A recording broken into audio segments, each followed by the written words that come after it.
day 4, that means that pretty much only the good teams and Test Alliance are left.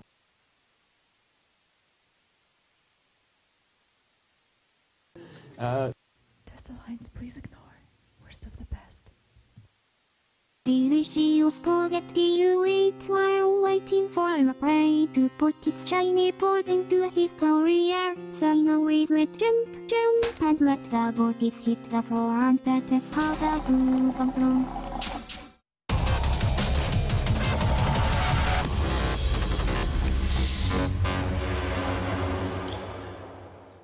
Hello and welcome back. This is CCP Fozzie, joined by Elise Randolph. I hope all of your heart rates have slowed down a little bit after that last match, and we're getting ready for the next one for you. It's Methodical Alliance versus End of Life. A very interesting setup for Methodical Alliance here. They've brought a Paladin, triple Rattlesnake, triple Jaguar, and a Tristan. Why don't you tell us a little bit about End of Life, Elise? End of Life took a more traditional setup that we've seen today with the triple EOS core with some Navy Vexers and Ishkurs and some Punisher for tackle with an Onirios. They came in at range. Both teams came in at range, but because they came in at basically the same type of beacon, they're actually really, really close to one another. So probably going to see a lot of explosions and maybe even some other sort of fireworks. The match has begun. The Paladin immediately went into Bastion mode, which is what you'd expect for a Paladin that doesn't need to move and that doesn't have any logistics with him. And the Rattlesnakes are cap transferring to each other. So it looks like these Rattlesnakes are going to try to do a kind of a local tank tinker with each other. We'll see how well that works for them. That's actually very, very clever. End of Life has rep drones out, and see if Methodical can be clued in on this and start shooting those things, because with the amount of rep drones they have, it's going to be tough to break anything. The End of Life EOS of Lindsay is taking a bunch of damage, but is holding up pretty well in the tank. He's got reps on him from the Oniros. EOSs, of course, have very good resists, like all command ships, and so he's not going to be very easy to take down. We'll have to see whether the Methodical guys keep focusing on him or whether they give up eventually and switch, because he is hanging on pretty well at about 60% armor. Yeah, those drones at Onirios and an EOS just by itself is really good. You see these Punishers taking a little bit of just incidental damage. End of Life now swapping over to, or getting primaried of their own by another EOS. Yep, it looks like so Methodical just kind of switching some targets. Meanwhile, End of Life is going to try to take down the Frigs, which is a pretty smart move because these frigates don't have any logistics to keep them alive, and they're providing the webs that are helping slow down all of the EOSs, and that will eventually slow down the Vexers and the Oniros when they're going to be taking fire from the big ships. So knocking the tackle off the field is a very good choice here, and will help them focus on the big ships. Yeah, absolutely. As we say that the two Jaguars just melt, third one gone, Jaguar's gone. There are no bursts or anything fancy to rep those guys up. No rep drones coming from the End of Life team. So General Vachon in the EOS is into structure now. He is going down. He's standing perfectly still on top of this Paladin instead of orbiting it. I really don't know why he's not moving. Yeah, there we go. He's dropped and he's gone. Boom goes the dynamite on that one. So he was webbed initially by the Jaguars, but then when the Jaguars died, the web came off him, and I was really expecting him to suddenly pick up speed, make himself harder to hit, because he was right beside a Paladin with pulse lasers. And if he just orbited, it would have reduced the damage quite a lot. Yeah, and another thing, these Rattlesnakes look like they even have newts going as well. They're throwing on just whoever they're primarying. They're going after another EOS. They're saying, screw your rep drones, even though... Actually, no, I take that back. They've killed a few of the rep drones. Yeah, the EOSs, meanwhile, they're primarying the Paladin. So End of Life is focusing all their damage on the Paladin, which is apparently just not noticing the damage at all. It is just sort of sitting there, feeling perfectly fine with itself. It went through shields. It's being neuted by the EOSs, as those EOSs themselves are being neuted by the Rattlesnakes. But it's hanging very pretty right now. Yeah, wow, this is crazy. This Paladin is now sitting pretty. They've got two EOSs down it can almost solo tank everything left on the field as they're going for the third EOS. So at This this is point, like an upset in the making right here. yeah, this Methodical Alliance setup, I honestly was not expecting all that much out of it. I mean, they obviously had a plan to local tank the big ships and the Paladin and not care too much about losing the frigates, and that plan is just working out perfectly for them. I think it's partially because of some poor choices by the end of life. Focusing on the Paladin at this point in the game seems like not the greatest idea, because they're obviously not able to break it, and we're still seeing a lot of damage going, or at least the newt's still being applied to it. Meanwhile, the last EOS for end of life is about to go down. It's in structure now. Yeah, you can see that they're not even focusing on the Oneros. They're just saying, well, we'll just plow through everything, and there it goes. EOS down. Yep, so they're now focusing most of the end-of-life damage that's remaining on the first of the rattlesnakes here, and it is slowly dropping, but I don't think it's going to be enough. At this point, all there is that's dealing a lot of damage is these 2 Vexor Navy issues.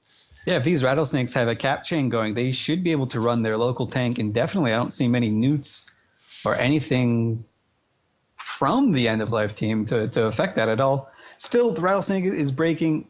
Obviously, if they could have this one back, they'd probably be shooting the rattlesnake from the beginning. Mm-hmm. But that's kind of a tough call to make, I guess. Yeah, I mean, what they might have been afraid of is that if the fight went very long and the Paladin was still alive, that the Paladin could beat them on points, because that's always the danger of a Bastion Marauder. If it's alive at the end of the fight and when you have much of your DPS off the field, it can just become impossible to kill them. But in this case, their better bet might have been to try to knock down some of these rattlesnakes and then try to win on points by just keeping range from the Paladin. As we see, there are Neros now going down, and after that, I'm sure the rest of the team's going to fall apart pretty quickly. Yeah, this is an amazing showing from the Methodical Alliance. They're making veteran decision-making, going after the Oneros right now when they realize that, hey, we might lose a rattlesnake here. We got to at least trade it for these Oneros so we can have a chance for the end game. Yeah, they're making excellent choices all around. They built a setup that isn't made for trading a lot of ships really quickly. Doesn't have the highest damage, but it's a very strong tank and good staying power. The Paladin especially when it's in Bastion is immune to damps and tracking disruptors, which means there's nothing you can really do to prevent that damage from coming onto your team, especially when you're standing still beside it. And so the Methodical Alliance has, shall I say it methodically, been able to just pick apart the end of life team. I know, absolutely. And even then, like this Paladin, like they had an answer for everything. This Paladin's got smart bombs in his highs. He is killing all of the drones coming from end of life. And so even if the fight was long and drawn out, still looking okay. This rattlesnake belonging to Targ something. Taking a long time to die. He's boosting again. He's probably going to go down, but too little too late. Who cares if he dies? I think this Paladin can just solo the rest of the team right now. Yeah, I mean, yes, I think that's pretty much a foregone conclusion at this point, especially considering that the Paladin almost doesn't need to kill anything else. All he has to do is survive, and he'll win the match on points. And as this Vexor Navy issue goes down, they're going to be trading the first of their rattlesnakes for a Vexor Navy. That's actually a bigger loss, really, at this point for End of Life, because that's almost half of the DPS off of End of Life's team. Yeah, exactly. So Algos is taking damage too, just like the rattlesnakes have some guards out, so that's what's doing most of the damage and projecting. You don't always see sentry drones on rattlesnakes. We haven't today seen that all the time, but this is working really well. Vexor down. There's only one Navy Vexor left. I think this Paladin is just kind of maybe celebrating a little bit, not repping. There we go, one giant. Yeah, one giant. He didn't want to over-rep with his gigantic Marauder bonus in Bastion. Marauders, of course, have incredibly strong tanks, which makes them very good for this tournament, which is why they have a huge point cost. That's the reason why you see Methodical Alliance bringing fewer than 12 pilots and having no logistics and no command ships. They just didn't have the points to do it after fielding the huge amount of points in a Paladin and 3 rattlesnakes. This is a really just a clever setup. I like it quite a bit. And End of Life aren't like some scrubby team either. The only people they lost to last year were Hydra and Hun, like tournament royalty, basically. Yeah, and I came into this match predicting that the End of Life was going to be taking it, and after seeing the setups on the field, I was still predicting that End of Life was going to take it. But Methodical Alliance came in and just executed on their game plan really, really effectively, as we see them finish off another frig there, and it's really just now a matter of time. They're probably going to be able to finish off the last 2 remaining ships before time runs out. Absolutely. So total wipe. And this Rattlesnake, I guess maybe he just said, you know what, I don't need to rep. This is going to be cool. Chicks dig a little bit of structure damage, so he wants to get some flames. Yep. The Navy Vexor is now kind of slowly moving through armor, and he's not moving very fast. He knows that there's not going to be a lot that he can do to keep this match going, so he's just going to let himself get killed. There he goes. That beautiful, beautiful Paladin. You don't get a chance to see them in PvP as much because of the fact that they cost a whole lot of ISK, but it's one of my favorite looking ships in the whole game. I love the animation. I love the Cartham paint job on all Marian ships, and it fits so well with the Paladin. If Iron Man could fly a ship, he would fly the Paladin. Yes, yes, he would. So with that, we have 1 minute left, and the final Ishkur is just burning himself around here, and I'm sure will end up getting knocked down pretty soon. He's trying to keep himself going fast enough to be hard to track. We only have one more match now before the break, so this is the the second last match before the midday break for this second day. The last match will be Gorgon Empire versus the Nameless Alliance, which is another one that I'm really looking forward to because Gorgon Empire has a lot of the old Darkside team members, and so it'll be good to see what they can do for this alliance tournament. Yep, and Gorgon Empire have banned just a Vexor and Navy Vexor, and Nameless banned Worm and Gila, so probably not going to see many drones in the next match. Yeah, we'll definitely see. It's 20 seconds left, and that Ishkur is into structure now, and he's about to explode. And that will be the match there. And once that last ship goes off the field, we will send you to some ads, some GTCam, and then get you right back here for Gorgon Empire versus the Nameless Alliance.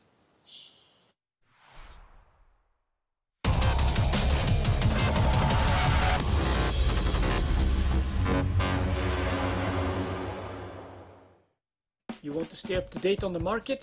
You spend most of your time blowing stuff up, but you want to know why Plex are so damn high? Then watch EVE Talk, your weekly look at the market in EVE Online. EVE Talk with me, the Lone Wolf, every Saturday, only on YouTube.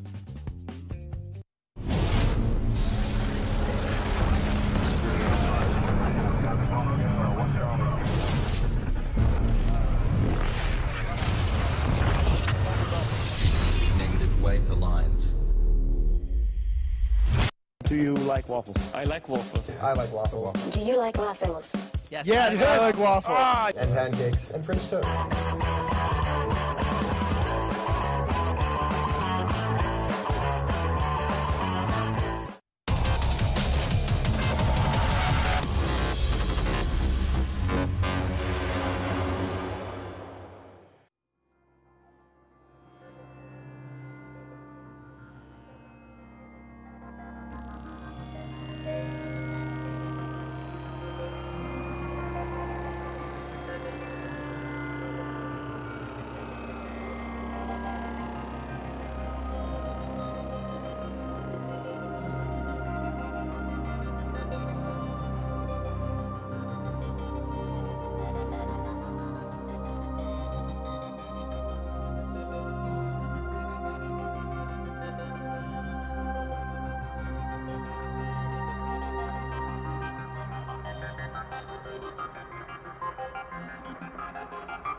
In Eve, the only thing worth more than ISK is trust.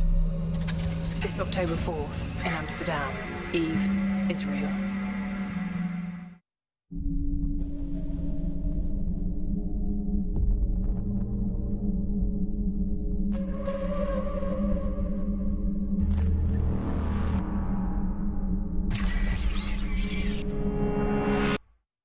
September 13th, the Eve Online Gaming Event.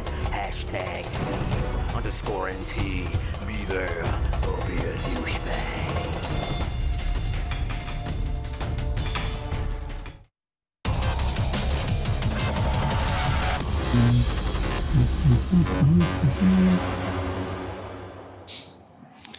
Hello and welcome back, everyone, to this last match before the break of the second day of the 12th Alliance Tournament. This is CCB Fozzie, joined once again by Elise Randolph, although this will be our last match of this weekend with Elise Randolph. After this match, we'll be